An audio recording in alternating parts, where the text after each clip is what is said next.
Vamos a comenzar con la grabación. Ya comenzó a grabarse la clase. Y bueno, vamos a la presentación. Nada más para recapitular. ¿Alguna duda respecto al tema que se trató el día de ayer sobre las pulsiones?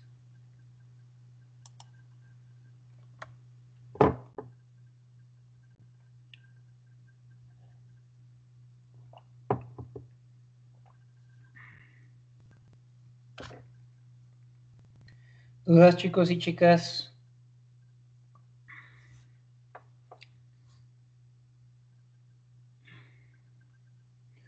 Ok.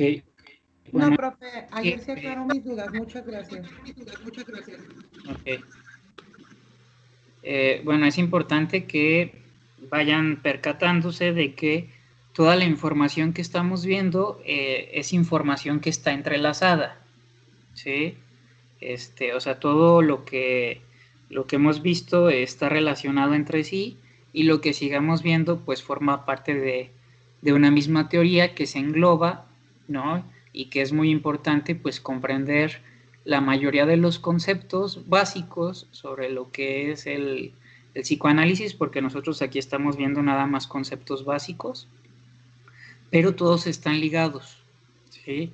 No son sucesos o no son términos aislados, sino son términos que van de la mano unos con otros, ¿sale? Entonces, en relación a lo que comenta la compañera Carla de que no ve nada, hay que, alguien si puede compartir la pantalla para que se lo reenvíen a la compañera, al chat del grupo y que pueda ver lo que vamos a ver el día de hoy en clases. La compañera Leslie pregunta, o sea, esta información está entrelazada con la tarea, maestro. ¿Con cuál tarea, compañera? Todavía no hemos dicho qué va a ser de tarea.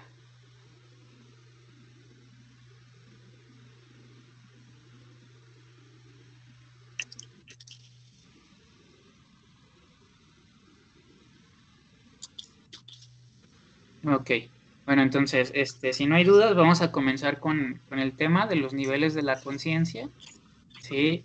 Lo que popularmente en los libros de teorías de la personalidad van a ver representado con un iceberg, ¿verdad? ¿Sí? Con un iceberg, ¿sí? A nivel de mar, ¿sí? O sea, que está en el mar y entonces, no sé si lo han visto ya en imágenes o en libros de teorías de la personalidad, si alguno de ustedes ha tenido la oportunidad, está representado con un iceberg, donde la puntita o la parte de arriba, ¿sí? Es la parte consciente, o sea, como la parte del iceberg que está por encima del nivel del mar, y la parte que está por debajo, ¿sí? Del nivel del mar es todo el material inconsciente, y la raya, ¿sí? Que divide, por así decirlo, a la parte del iceberg que es visible frente a la que no es visible, es, por así decirlo, el preconsciente, ¿no? Y entonces ahorita vamos a ver estos niveles, vamos a definirlos y vamos a poner ejemplos al respecto, ¿no? Entonces, de lo primero que hablamos, ¿no? Es del consciente, ¿sí? Sí, efectivamente, compañera, la parte de abajo es el inconsciente y es la parte más grande. Entonces, al hablar del consciente, vamos a hablar del contacto con el mundo exterior en un momento específico. Es la conciencia de la realidad vivida, ¿sí? Hablar de la conciencia o hablar de lo que es, hablar de la parte consciente, ¿sí? De la conciencia, tiene que ver precisamente con aquello de lo que nos estamos percatando, ¿sí? Con aquello de lo que yo me doy cuenta, ¿sí? Por ejemplo, en estos momentos ustedes están siendo conscientes de que se encuentran en la clase de teorías de la personalidad hoy jueves 28 de enero, ¿sí? A las 3 de la tarde, ¿sí? O sea, son conscientes, ¿sí? De que en este momento específico ustedes están tomando una clase en específica, ¿sí? O sea, tienen la realidad vivida en estos momentos, la conciencia de lo que están viviendo en estos momentos. Eso es el consciente, ¿sí? O sea, es un término muy sencillo, ¿sí? Todo lo que acontece, de lo cual nos estamos dando cuenta, en estos momentos yo estoy tomando agua y estoy explicando un tema, en estos momentos ustedes escuchan mientras toman apuntes, ¿no? Esa es la parte consciente, ¿sí? De aquello que se percata. Ahora, hablar del preconsciente es hablar del almacén de los recuerdos no conscientes, pero que podemos traer fácilmente a la memoria, ¿sale? Y entonces, para poner el ejemplo de esto, necesito un voluntario o una voluntaria que esté dispuesta a responder la siguiente pregunta.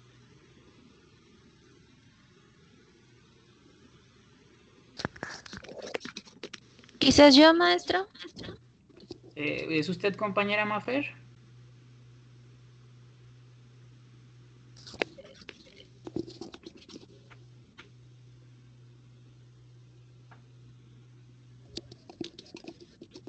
Necesito de alguien que pueda abrir su micrófono. Sí puede abrir su micrófono, Mafer, que fue usted la que puso yo en el chat para que podamos hacer la actividad del ejemplo. Ok, compañera Mafer. Bueno, entonces, compañera Mafer, ¿sí? Le voy a pedir, ¿sí?, que empiece a cantar o a tararear una canción que haya aprendido cuando estuvo en el kinder.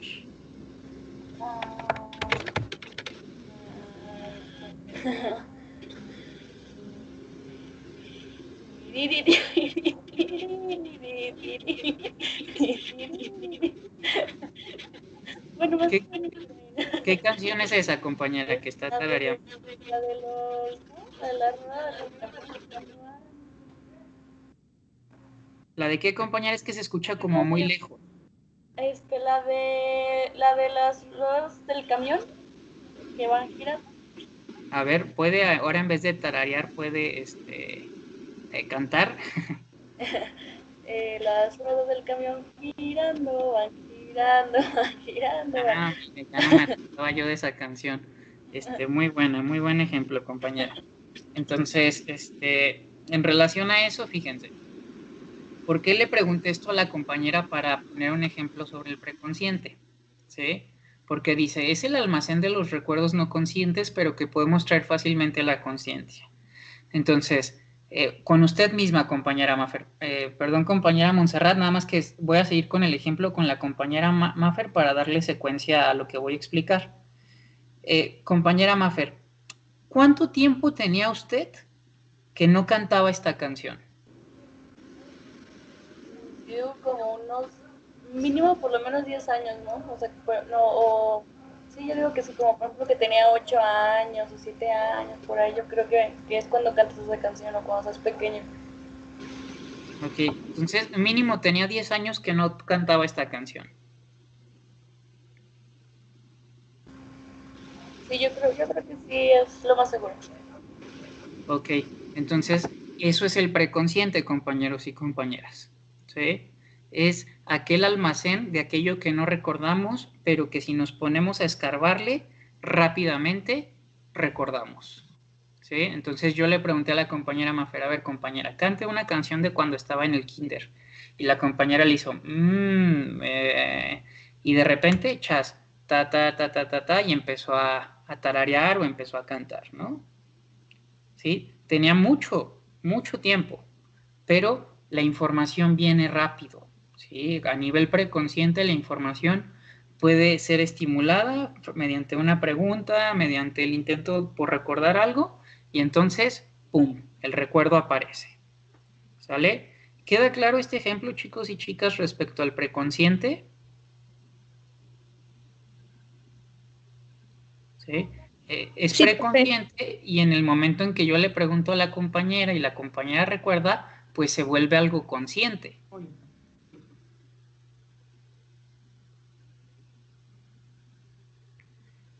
¿Queda claro el ejemplo, chicos y chicas?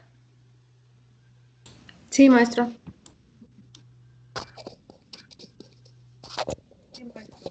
Sí, maestro.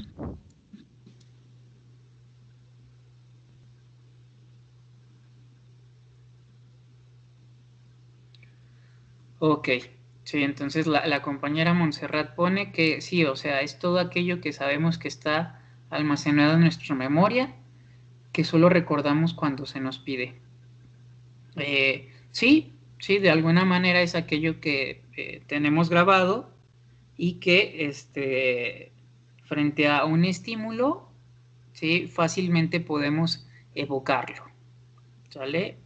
Ahora vamos a hablar del inconsciente, ¿sí? El inconsciente, que es uno de los términos angulares, ¿sí? De la teoría psicoanalítica, ¿sí? Porque el inconsciente es con aquello que tratamos de trabajar en la terapia, ¿sí? A través de lo que ya platicamos de la metodología del psicoanálisis, que es la asociación libre, la interpretación de los sueños, etcétera, ¿no? Entonces, aquí dice, el inconsciente es el almacén que alberga los deseos, anhelos y recuerdos traumáticos, y no son de fácil acceso a la conciencia, pero dirigen nuestro comportamiento, ¿sí? Entonces, la diferencia entre algo preconsciente y algo inconsciente es que precisamente aquello que es inconsciente, ¿sí? Difícilmente va a emerger a la conciencia, compañeros y compañeras, ¿sí? No va a ser fácil que podamos recordar algo que está grabado a nivel inconsciente, porque precisamente esa información queda grabada a nivel inconsciente o queda guardada en el basurero del inconsciente, ¿sí? Para de alguna u otra manera protegernos a nosotros mismos, ¿sí? Del malestar, del dolor, ¿sí? ¿Por qué protegernos del malestar o el dolor? Si hablamos, por ejemplo, de deseos y anhelos. Pues imagina que estás frente a un deseo o un anhelo que no puedas cumplir, ¿sí? Que genere mucha frustración en tu persona. Entonces, pues con el paso del tiempo, lo más conveniente, por así decirlo, para la mente humana es no prestar atención a ese deseo, no prestar atención a ese anhelo, porque pues es demasiado frustrante, ¿sí? Genera malestar y pues si no se puede, por así decirlo, ¿para qué? ¿No? O en relación a los recuerdos traumáticos, ¿sí? O experiencias traumáticas, son situaciones o cosas que recordar pues pueden generar mucho malestar o mucho dolor, ¿no? Y entonces puede haber experiencias de personas, ¿sí? Por ejemplo, de niñas que fueron violadas, ¿sí? O que fueron abusadas sexualmente, ¿sí? Por un tío, por un primo, etcétera. Y entonces, pues, reprimen, ¿no? Dicha experiencia traumática porque, pues, es demasiado confrontante o demasiado doloroso, pues, como saber, por así decirlo, que, pues, un primo te violó o que un primo abusó sexualmente de ti. Entonces, esto no quiere decir que al estar grabado a nivel inconsciente, pues no afecte, ¿sí? Claro que afecta, ¿sí? Nada más que aquello que es inconsciente encuentra su manera de salir de diferentes maneras y de diferentes formas, ¿sí? Y entonces, al salir de diferentes maneras o de diferentes formas, por ejemplo, una mujer puede tener, no sé, una mujer que ha sufrido violencia sexual puede tener una condición médica llamada vaginismo, ¿sí? Y no explicarse por qué tiene esa condición médica, ¿sí? ¿Sabe por qué será, verdad? ¿Sí? Como que no hay una explicación, pero la persona tiene esa condición. Entonces, la terapia, el análisis, lo que promueve es precisamente que a través de la asociación libre, a través de la verbalización, ¿sí? De aquello que vamos pensando, que vamos sintiendo, podamos traer a la conciencia aquella información, ¿sí? Que es traumática para que en la experiencia terapéutica podamos resignificar, ¿sí? El dolor, el malestar, etcétera. Dice, profe, ¿cómo que dirige nuestro comportamiento? No entendí. Sí, compañera, al referirme de que hablamos de que dirige nuestro comportamiento, es que todo aquello que usted no ha resuelto, ¿sí? Y que ha sido doloroso o que ha sido traumático, está ahí a nivel inconsciente. Y eso que está ahí a nivel inconsciente dirige nuestro comportamiento. Ahora, le voy a poner un ejemplo. Supongamos que en su historia de vida creció con un papá y una mamá violentos, ¿sí? Creció en un ambiente de violencia intrafamiliar, ¿sí? O violencia familiar. Y entonces, pues, su mente la protegió a usted de dichos recuerdos, ¿sí? Y entonces no recuerda con claridad, pues, que sus papás se vinculaban desde ese lugar, ¿no? Y que, pues, al vincularse desde ese lugar, la descuidaron, ¿no? La descuidaron, no pensaron en su bienestar, no pensaron en usted, y entonces, al ser una niña, ¿sí? Con necesidades, dependía en mayor medida, ¿sí? De sus padres, pero pues sus padres no garantizaron sus derechos al no verla porque discutían o peleaban enfrente de usted. Y entonces usted crece y no reconoce en su persona que suele ser dependiente, ¿sí? O sea, actúa, tiene muchos comportamientos dependientes, pero usted ni en cuenta. Y entonces, usted considera que eso es parte de ser, ¿no? O sea, como usted es así, ¿no? Y entonces, cuando se relaciona con una pareja, ¿sí? Como en su infancia vivió muchas carencias, siguiendo este ejemplo, compañera Tania, pues tiene muchos anhelos no resueltos, ¿sí? En relación a las carencias que vivió. Y entonces, pues se vincula desde sus carencias con sus parejas. Y entonces, supongamos que un día su novio o su novia quedan muy formalmente en ir por usted para llevarla al cine, ¿sí? Y de última hora, le marca el novio o la novia y le dice, ¿sabes qué, Tania? Pues sé que había quedado contigo, que íbamos a ir al cine, pero pues surgió un inconveniente, me voy a tener que quedar a trabajar hasta tarde y pues no voy a poder llegar, ¿no? Y entonces, por así decirlo, su parte racional, ¿no? Su parte adulta, pues comprende que a nivel raciocinio, pues que no va a ir con usted por caprichos, ¿sí?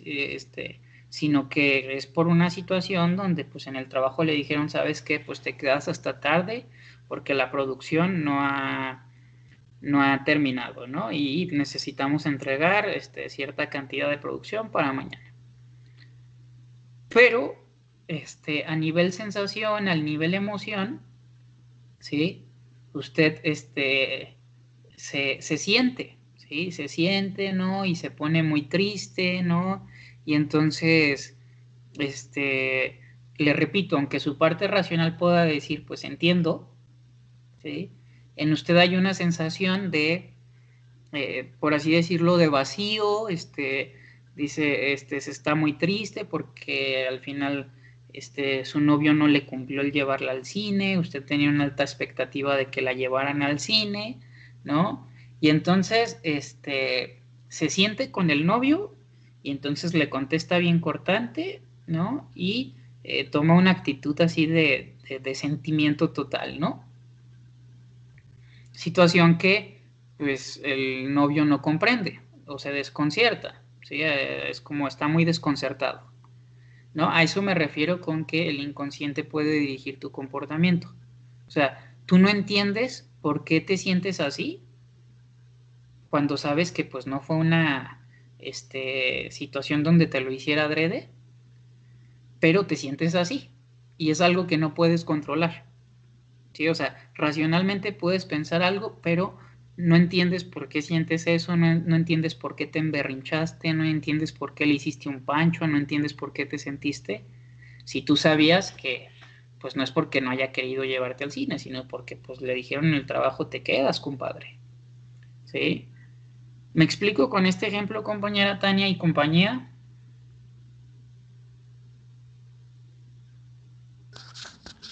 Sí, maestro. Entonces, por lo general, chicos y chicas, siguiendo el ejemplo de cómo el inconsciente, por así decirlo, dirige nuestro comportamiento, cuando nosotros como... ¿Han oído hablar esta frase de siempre hay un roto para un descosido? ¿Sí? Sí, es bastante común esa frase. Sí. Bueno, hablar de siempre hay un roto para un descosido, podemos hablar... nosotros como seres humanos elegimos parejas, ¿sí? Y elegimos parejas en relación a nuestras bondades y a nuestras carencias, ¿sí? Y entonces esas bondades y esas carencias pues hacen como, se unen como una pieza con las bondades y las carencias de nuestras parejas, en relación a que pues siempre hay un roto para un descosido. Lo que se promueve en la terapia, chicos y chicas, es precisamente que cuando elijamos pareja, ¿sí? La elijamos precisamente desde nuestras bondades y no desde nuestras carencias, ¿sí? Ahora, nuestras carencias en relación a nuestros traumas infantiles siempre van a existir. La única diferencia es que cuando las hacemos conscientes, promovemos una actitud, ¿sí? Donde precisamente nuestras carencias ya no dirijan nuestro comportamiento, sino que quien dirija nuestro comportamiento sean precisamente nuestras bondades. ¿Queda claro esto, chicos?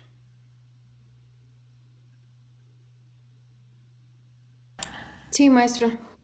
Entonces usted lo que intenta decir o explicarnos es de que podemos encontrar una pareja simplemente para poder como competir, como convivir, nutrir mutuamente nuestros puntos buenos en lugar de llenar vacíos, como se puede decir comúnmente, ¿correcto?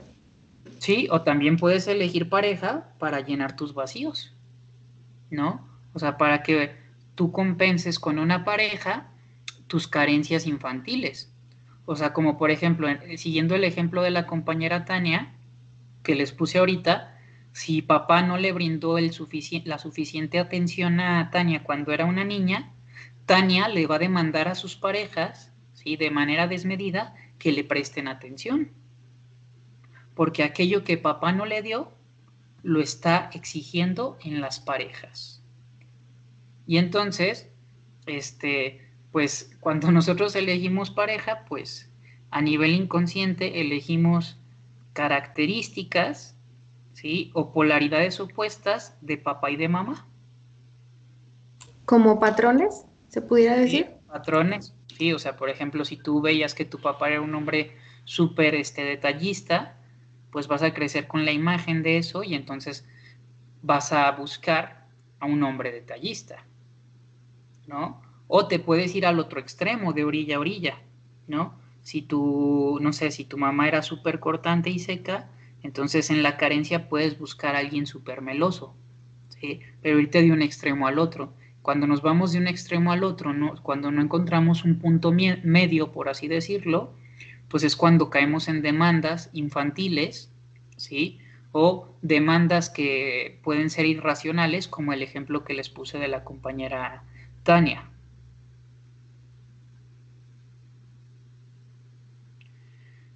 Cuando hablamos de bondades, compañera, hablamos de aquellas virtudes, ¿sí? O aquellas cosas que tus papás hicieron bien contigo, ¿sí?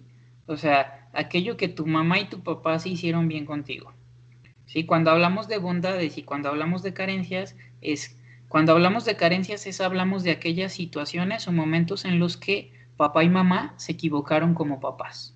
Y entonces al equivocarse, lastimaron, hirieron y generaron traumas.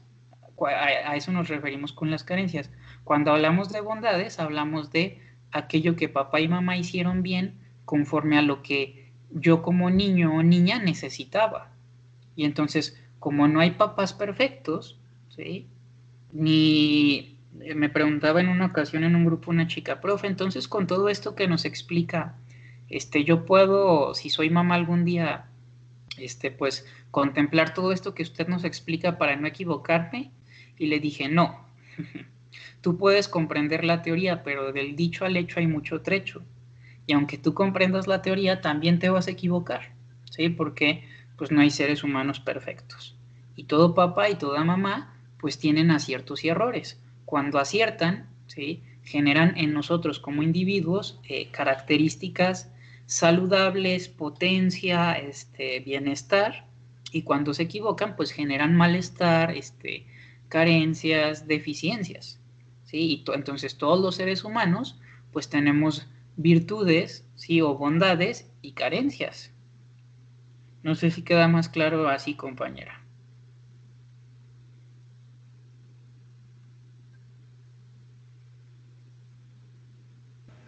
Maestro, por ejemplo, puede que a lo mejor pues si no seamos en un futuro unos papás perfectos, pero esto puede, o sea, puede ayudarnos a mejorar hasta cierto punto, como que buscar una mejor educación para nuestros futuros hijos, aunque no, a lo mejor no vaya a ser perfecto como usted dice, pero sí que sea mejor pues de lo que nos dieron, por ejemplo, nuestros padres a nosotros. Sí, mira, esto que acabas de decir es muy interesante, y justo el otro día me encontré por ahí un meme que hablaba de eso. Estaba una pareja sentados en el sillón, viendo a su bebé como en el tapete, en el piso, jugando no sé, de unos 8 o 10 meses. Y entonces está la mamá y hacen como un globito de un pensamiento que dice, yo no le voy a hacer a mi hijo lo que mis papás me hicieron. Y luego está otro globito que dice, yo no le voy a hacer a mi hijo lo que mis papás me hicieron, ¿sí? Y luego abajo del niño dice una leyenda, he aquí una nueva forma de ser traumado, ¿no? Y entonces me parece muy interesante lo que dice lo que ejemplifica este meme. ¿Por qué? Porque aunque tú puedas mejorar en muchas cosas, aunque tú puedas ser consciente de muchas cosas, pues aún así vas a tener errores y aciertos, ¿sí? Porque pues no hay seres humanos perfectos, compañera, ¿sí? Y aunque puedas ser más consciente, aún así va a haber cosas en las que vas a errar, ¿sí? Por diversas circunstancias, diversas situaciones, porque somos seres sociales, porque estamos en un contexto, porque puede haber un terremoto que nos haga entrar en una crisis y en la crisis nos equivocamos y le gritamos al niño, porque puede haber problemas económicos que te llevan a mucho estrés y te desquitas con el hijo, aunque seas muy consciente. Entonces, no todo depende de la fuerza de voluntad de uno, compañera. Como les expliqué, somos organismos o seres o sujetos biopsicosociales. Y entonces hay cosas que dependen de nosotros y cosas que dependen del medio ambiente, ¿sí?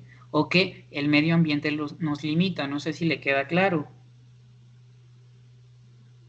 Y le escucho para seguir con las dudas de los demás compañeros.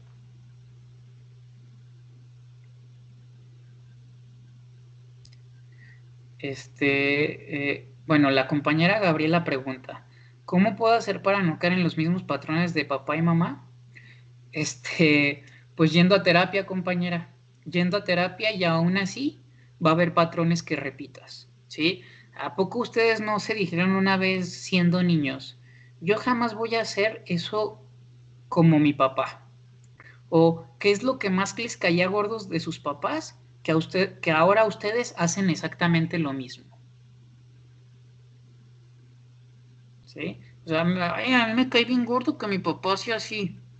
Y crecieron y hacen exactamente lo mismo, ¿no? Y entonces, como dicen los memes, se convirtieron en lo que juraron destruir, ¿no? Entonces, va a haber patrones que vamos a repetir, compañera, porque hablar de la... A ver, compañera, quien le va a dar estructura a su mente, ¿sí? Quien le va a dar estructura a su psiquismo, va a ser papá y mamá, ¿sí? Son los dos vínculos más significativos de toda ser humano, ¿sí? Y entonces, quien le dan estructura psíquica a tu mente son papá y mamá, ¿sí? Mamá principalmente de los 0 a los 2, 3 años, y papá entra al juego de los 3 a los 6 años, ¿no? Pero son las dos figuras más representativas, ¿sí? Más significativas en tu vida. Y entonces, compañera Gabriela, es como si en su mente existieran dos puertas, ¿sí? Y una de esas puertas se llama mamá y otra de esas puertas se llama papá. Y cuando usted abre la puerta de papá, habla, ¿sí? A través del discurso de papá. Y cuando abre la puerta de mamá, habla a través del discurso de papá. ¿Se han cachado hablando como sus papás hablan? Utilizando el mismo discurso que sus papás hablan. Es nada más el discurso de sus papás hablando a través de ustedes. Entonces, en nuestra mente virtual, imaginen que tienen dos puertas, ¿sí? Una puerta que se llama mamá y otra puerta que se llama papá, que son las dos puertas que le dan estructura a su psiquismo, a su yo. Y dice la compañera Shirley, entonces se podría decir que todos tenemos un trauma. Sí, compañera, todos tenemos traumas. Sí, todos tenemos carencias, todos tenemos virtudes, todos en el acto de ser criados, ¿sí? En ocasiones nuestros papás acertaron y en ocasiones nuestros papás erraron, ¿sí? ¿Qué quería preguntar, compañera, que quería prender su micrófono? Es que con todo esto que comenta me vinieron a la mente pues muchos recuerdos, ¿no? Entonces, ahorita con lo que estaban diciendo de yo cuando era niño no me gustaba cómo eran mis papás, pero al menos a mí mi mamá siempre me dijo, aprende de los errores de los demás para que después tú no los cometas. Antes de juzgar a las personas, fíjate en lo que están haciendo bien y en lo que están haciendo mal desde tu punto de vista. Y lo que no te guste, no lo repitas. Señal de que nunca vas a hacer lo que a ti no te gusta que te hagan. No sé qué tan bueno o mal consejo fuese ese, pero al menos a mí me sirvió. Al menos ahorita que te dijo, cuando no, que si todos no dijimos eso alguna vez de, ay, odio que mamá haga esto. Cuando desde que soy niña yo lo recuerdo así. Mamá nada más me dijo así las cosas. Ve los errores de todos. No se los vayas a calcar, obviamente. A nadie le va a gustar que le digas, oye, estás haciendo mal esto. Simplemente aprende de ellos y tú no los cometas también. Y las cosas buenas, las cosas que aprendas también de ellos, porque muchas personas te van a enseñar demasiadas cosas a lo largo de tu vida, son cosas que tú también puedes implementar. Por eso al menos yo creo que nunca me he quejado de los errores de nadie. Por Bueno, eso no sé qué tan mal consejo sea. no, bueno, acuérdese que aquí no hablamos de las cosas buenas o de las cosas malas. Más bien tendríamos que revisar, por ejemplo, si usted se encontrara en terapia, cómo este consejo que su mamá le dio le ha servido o no le ha servido, le ha traído bienestar o le ha traído malestar, ¿sí? Porque eso que su mamá le planteó en su vida siendo una niña se llama algo que usted introyectó, ¿sí? Cuando introyectamos, los introyectos es toda aquella información que nosotros nos tragamos, ¿sí? Que nos comemos sin digerir. Lo que pasa con los introyectos es que muchas veces son inflexibles y muchas veces aquello que aprendimos de cómo nos dijeron que era la vida o las cosas no se corresponde con lo que está aconteciendo en tu momento presente, ¿sí? O sea, no hay una correspondencia entre lo que está ocurriendo en el momento actual con aquello que te aconsejaron, ¿sí? Entonces, acuérdese, compañera, que la mente muchas veces disfraza las cosas para que nosotros nos autoengañemos, ¿no? De que así las cosas están chidas o así las cosas están padres. No quiere decir que esto que usted platica sea algo erróneo. Si en su vida personal esto le ha funcionado, ¿sí? Pues podría considerarse una bondad, una virtud para usted. Ahora, habría que explorar en un proceso terapéutico qué tanto esto que usted comenta es flexible o inflexible, ¿sí? Qué tanto usted lo aplica a rajatabla o se permite el hecho de, bueno, en esta ocasión puedo seguir el consejo de mamá. Bueno, pero en esta ocasión el consejo de mamá no aplica, ¿no? O sea, entonces no es que sea bueno o sea malo, es que tendríamos que ir a explorar con usted, ¿sí? De manera individual, cómo ese consejo que usted introyectó, que usted guardó, ¿sí?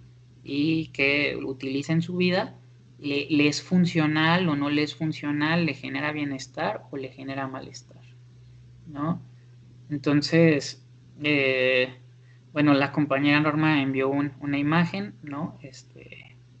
Sobre aquello que está en nuestro control, ¿sí? O sea, somos individuos sociales y entonces estamos en interacción con los otros y los otros nos delimitan, ¿sí? Los otros nos marcan un límite. Ok, bueno, ahorita usted, compañera, está poniendo lo que usted considera que le pasó a partir de ese consejo, ¿no? Entonces, por eso le digo que no podemos como hablar de manera global o generalizada, sino que tenemos que ir a la particularidad, sí, de cada historia de vida. La compañera Shirley pregunta, profe, ¿y quien creció sin una de las figuras paternas toma a otra? ¿Esta ausencia también va a dejar marcado algo en esta puerta? Sí, compañera, acaba de ser una pregunta súper interesante, ¿sí? O sea, por ejemplo, si usted, suponiendo que usted creció sin un papá, usted sí tiene una figura paterna. La figura paterna que usted tiene grabada de su papá es la de un papá ausente. Y esa figura grabada de un papá ausente, pues genera sentimientos, emociones, sensaciones, dolor, malestar, etcétera, etcétera. Aunque su abuelito haya sido como su papá, ¿sí? En el fondo usted sabe que él no es su papá, aunque su abuelito haya querido, por así decirlo, tratar de compensar la ausencia de ese vínculo, ¿sí? Entonces, muchas veces hay abuelos, hay tíos, hay tías, abuelas que hacen la función de la figura ausente, pero nada suple a una figura. Claro que es beneficioso, compañera, pues tener a alguien que está ahí para nosotros, ¿sí? Aunque no sea papá. O sea, por ejemplo, en esto que usted pregunta, claro que es más beneficioso que esté su abuelo, aunque no haya estado su papá, a que no hubiera estado ni su papá ni su abuelo, ¿sí? Pero al final del día nada sustituye a la figura materna y paterna, ¿sí? O sea, es algo que no se puede sustituir.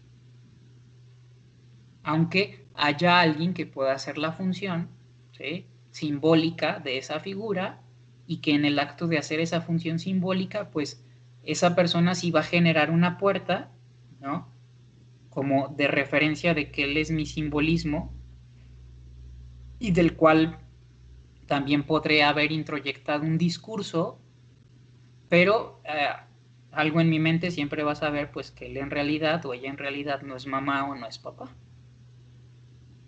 a nivel simbólico.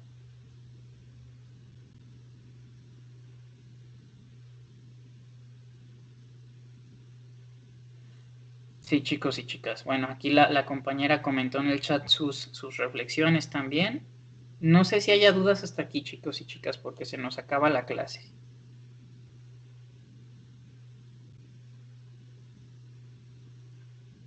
No, profesora, hasta ahorita todo bien. Los demás, chicos y chicas, bueno, aquí la compañera Leslie nos comparte que ella creció con papás ausentes. Tus abuelos pueden hacer la función de los vínculos parentales, compañera, pero no son tus papás. Sí, lo sé, maestro. Sé que ellos no son mis padres, ¿no? Pero de todas formas, yo a ellos los veo así y pues sé de antemano que están mis padres, pero ¿qué le vamos a hacer? Pues ir a terapia y procesarlo. Eso es lo que podemos hacer, compañera, ¿no? O sea, sí, sí ayudan, sí ayuda mucho que sus abuelos hayan entrado al quite, ¿sí? Pero eso no, o sea, no compensa la ausencia de papá y mamá. O sea, son vínculos irreemplazables. Sí, a eso iba compañera Gabriela respecto a la tarea. Para esta ocasión, en esta semana, solamente va a ser un trabajo con una portada, ¿sí? Con los datos que ya les he pedido, o guardando su PDF con su nombre, por favor, ¿sí? Y únicamente va a ser un mapa conceptual, ¿sí? Únicamente va a ser un mapa conceptual de la información que vimos en esta semana. Únicamente la información que vimos esta semana, ¿sí? Vimos mucha información para que ustedes puedan elaborar su mapa conceptual.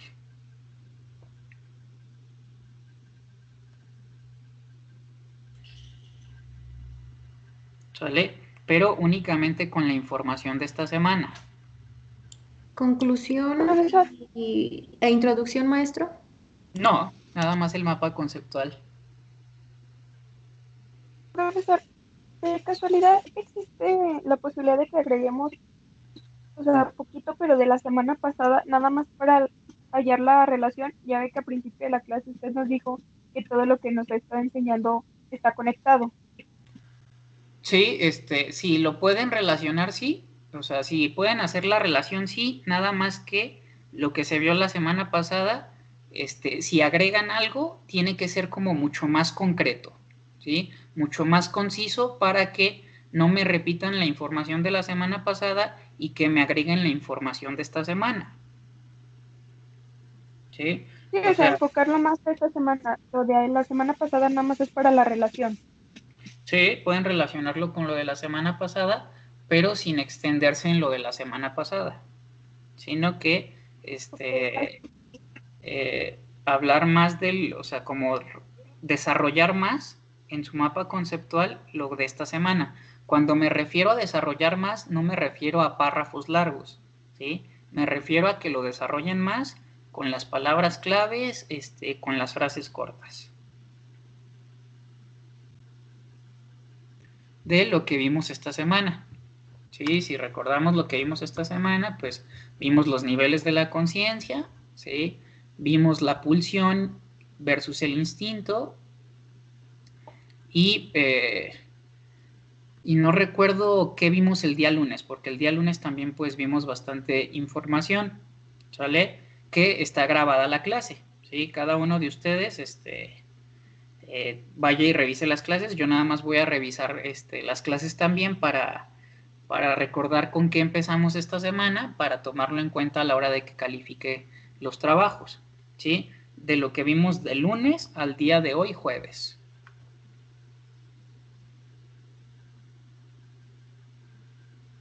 ¿Sí?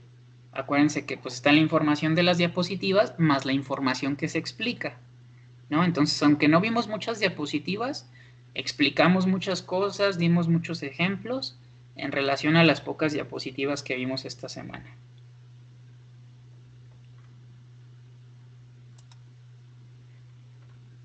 Sí, chicos y chicas. Tampoco es importante que no me pongan información que todavía no hemos visto. ¿Sí? La información que todavía no hemos visto, todo eso no me lo pongan, porque luego me ponen información que no hemos visto y me dejan fuera información que sí hemos visto. ¿Sale? Entonces, para que lo tomen en cuenta. ¿Alguna duda, alguna pregunta?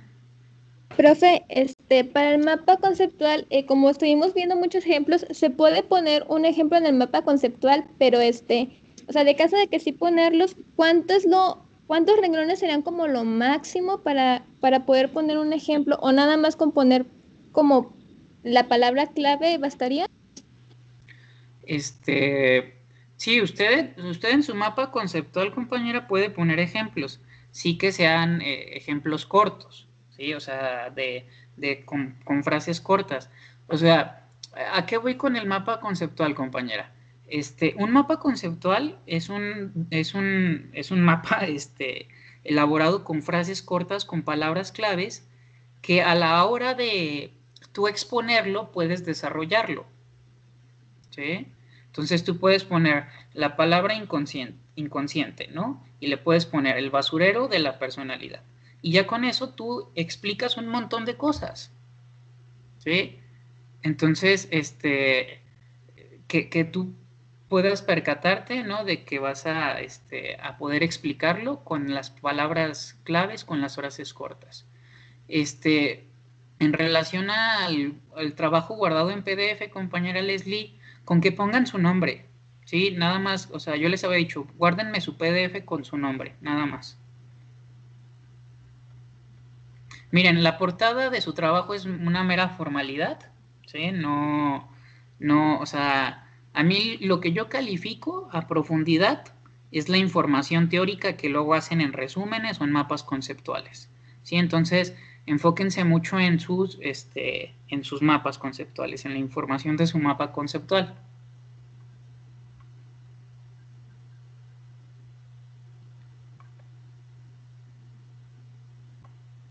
Ok. Sí, como ya les mencioné, no lleva ni introducción, no lleva ni conclusión, y la tarea es nada más esto que yo les estoy diciendo. ¿Sale? Entonces voy a terminar de grabar la clase.